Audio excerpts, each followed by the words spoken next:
Bonjour à tous, nous allons vous présenter l'avenant conventionnel que nous avons négocié depuis le mois de février avec l'assurance maladie, les complémentaires santé et les syndicats de pharmaciens. Cet avenant est très important puisqu'il introduit une nouvelle marge et un nouveau calcul de marge en valorisant l'acte pharmaceutique, l'acte de dispensation, en réduisant la marge commerciale pour être moins impacté par les baisses de prix et les baisses de volume. L'assurance maladie va investir 280 millions sur les 3 ans pour réussir cette réforme et revaloriser les nouvelles missions et les indemnités liées aux tiers payants et aux gardes.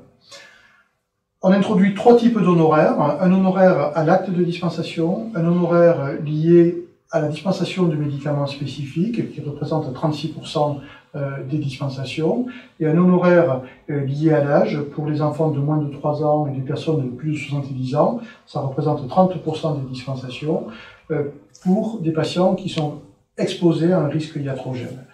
Tous ces honoraires sont cumulables entre eux et cumulables avec l'honoraire à la boîte et l'honoraire pour ordonnance complexe. Donc le bilan sur la partie économique, c'est 70 millions par an la première année, 75 en 2019 et 70 millions en 2020 pour transformer et réussir ce transfert de marge. Première année, on ne peut pas introduire les honoraires, le délai est trop court. Par contre, on ne laisse pas cette année blanche et on va avoir 70 millions investis. Comment on fait? Eh bien, on part de la partie qui était à 0% de marge sur 0 à 1,91 € prix fabricant et on va mettre 11% de marge à la place de 0. Ça concerne tous les médicaments. La seconde tranche passe de 25,5 à 20,75%. Bilan de l'opération, plus 70 millions sur un an pour le réseau. En 2019, on introduit des honoraires à la dispensation pour médicaments spécifiques et pour l'âge, et on réduit les pourcentages de marge commerciale. Le bilan de ce transfert, c'est 75 millions supplémentaires pour les pharmaciens.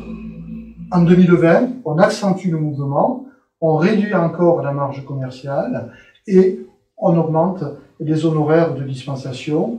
Là aussi, le bilan est positif, 70 millions supplémentaires pour le réseau.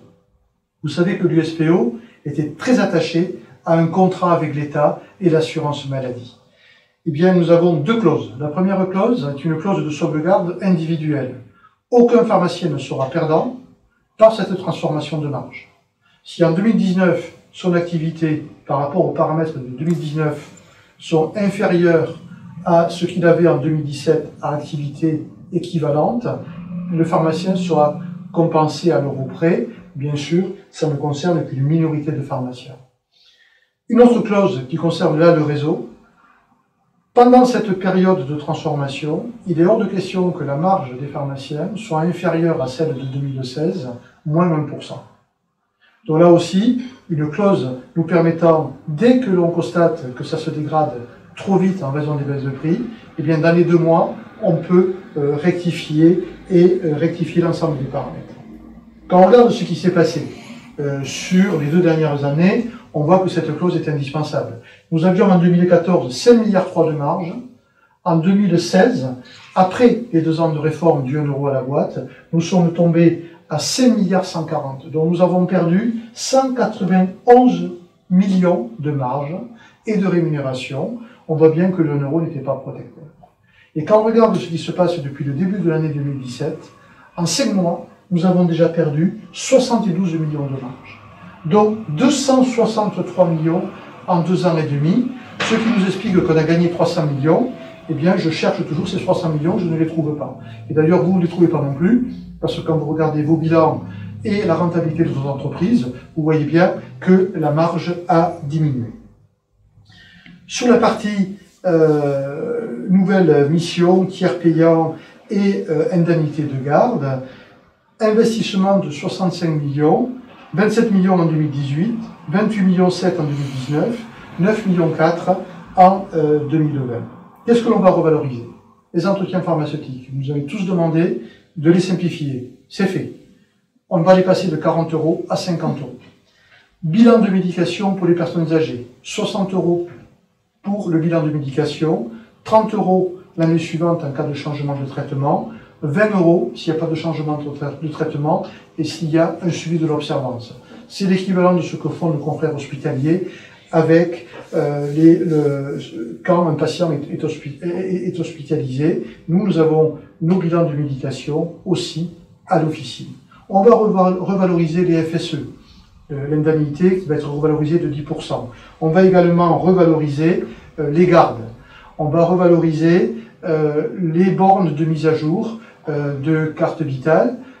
Il existe maintenant des appareils sur chaque poste de travail qui permet à la fois de lire la carte vitale et de mettre à jour. Nous aurons une indemnité de 250 € par an et par lecteur, permettant de faire cette mise à jour, limitée à 4 lecteurs s'il n'y a pas de borne, limitée à 2 lecteurs s'il y a déjà une borne. Mais nous avons là une troisième clause, c'est que si on ne fait pas assez de bilan de médication, si on ne fait pas assez d'entretien, les 65 millions qui sont prévus sur les 3 ans, s'ils ne sont pas utilisés, cet argent sera réinjecté dans le réseau. Il fait partie de l'accord global et de l'équilibre global que l'on a mis en place. Dans la Convention, nous avons introduit des points sur lesquels nous allons travailler les 5 prochaines années. Nous voulons que les biosimilaires soient aussi pilotés par les pharmaciens, comme c'est le cas pour les génériques. L'intégration de la dispensation à domicile et de la préparation des doses administrées, il n'y a pas de raison que la Poste puisse se faire payer et que nous allions à domicile sans être indemnisés.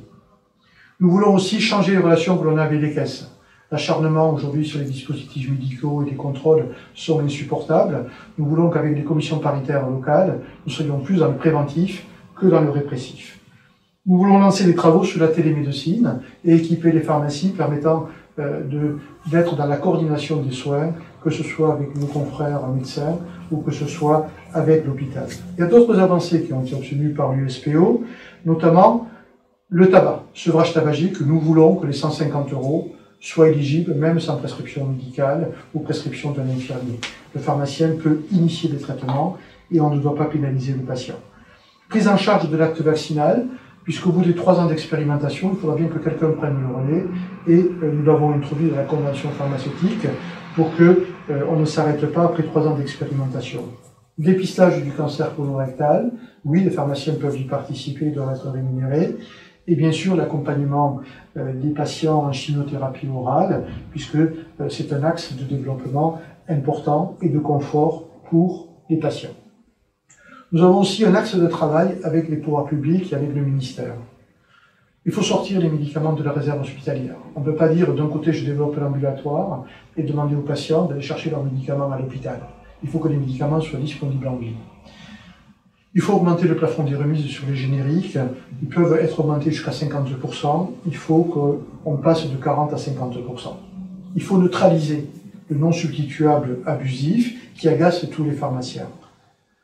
Il faut ouvrir le chantier de la simplification des règles de prescription et de dispensation. Elles sont trop complexes, elles ne sont pas respectées. Il faut que l'on fasse là un travail commun, pouvoir public, médecins, pharmaciens, pour simplifier le travail des uns et des autres. Il faut publier le décret sur les services que l'officine peut proposer aux patients, qui sont des facteurs de croissance importants. Et puis, on doit réduire l'impact des conditionnements trimestriels sur l'économie de l'officine qui sont totalement insupportables. Donc vous voyez, on a une convention qui nous permet d'avancer.